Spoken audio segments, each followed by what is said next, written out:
Coming up, teaching civil rights in Florida.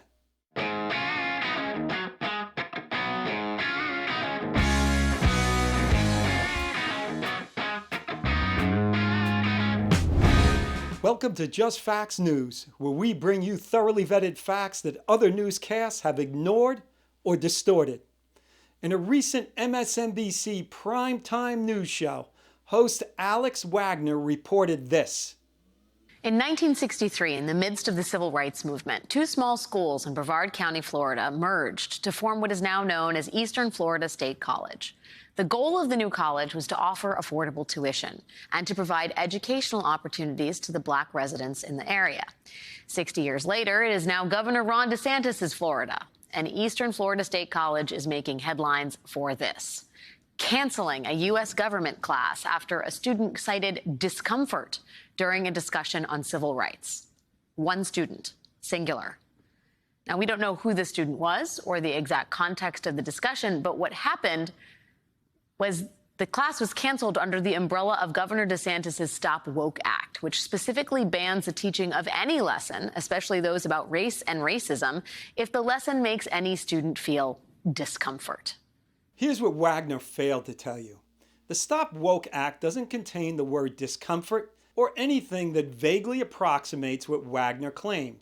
Instead, the law prohibits public schools and colleges from teaching students that they are inferior, superior, privileged, oppressed, or guilty by virtue of their race. In other words, it prohibits teachers from turning the color of a student's skin into a sin. Undeterred by the actual text of the law, Wagner also reported this. Here's what that looks like in real life. The topic was civil rights. No specific bit of it, just in general, as far as I'm aware. And so the teacher basically had to cancel this class of about 20 students in total because of the students' discomfort. Due to ongoing legal challenges, the Stop Woke Act has not been implemented at Florida colleges and universities yet. But confusion and concern are already widespread as teachers from elementary to high school to college reevaluate the way they teach and apparently what they teach.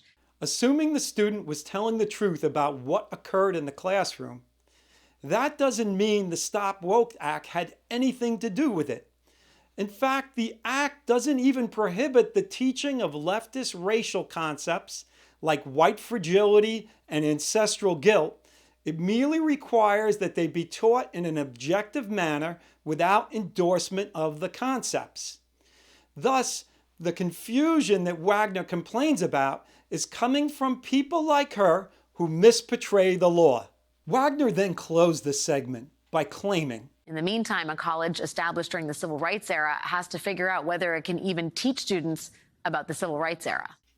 Here's more of what MSNBC failed to tell you.